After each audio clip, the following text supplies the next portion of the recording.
सप्ताह व्यापी भागवत कथा पारायण और प्रवचन जेते शुणिले भागवत तो सन हिला मोर चित।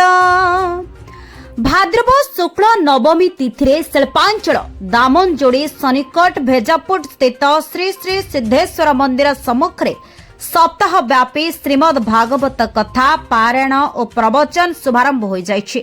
नित्य सकाळ 6टा संध्या पर्यंत भागवत पाठ पारायण हेउथबा बेले संध्या बेले प्रवचन आलोचना एवं प्रश्नोत्तर कार्यक्रम करा जाउछि।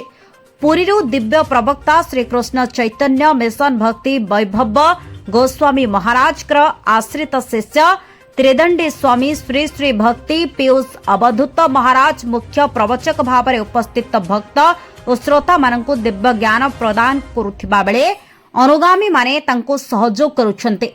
सुनाबेड़ार रहिथिबा गौड़ीय मठर मठाधीश श्री पर्वत महाराज तत्वावधारक भाव में समस्त दायित्व निर्वाह करुछन्ते। सप्ताह व्यापी चालू रहिथिबा भागवत कथा आसंता 18 तारिख भाद्रव पूर्णिमा भागवत जन्म दिन रे पूर्णाहुति प्रदान सहित उद्यापन हेबो बोली आयोजकଙ୍କ पक्षरु सूचना मिलिछि। आज सारा विश्व में सनातन धर्म उपरे संकटर छाया देखा देइछि। तेणु विभिन्न स्थान में एभली कार्यक्रम द्वारा लोक मानकु जागृत करा जाय पारिबो बोले विभिन्न महल रे मत प्रकाश पाइछि। स्थानीय अंचलर जनाशुना समाजसेवी हरिबंधु विश्वाल नेतृत्व में परिचालित भक्त जे कि दिव्य कार्यक्रम में मंदिर परिचालन कमिटी बजारवासी ग्रामवासी मिलित सहयोग करुछन्ते। दामनजोड़ी सुदर्शन सेनापति रिपोर्ट ओम टीवी ओडिशा।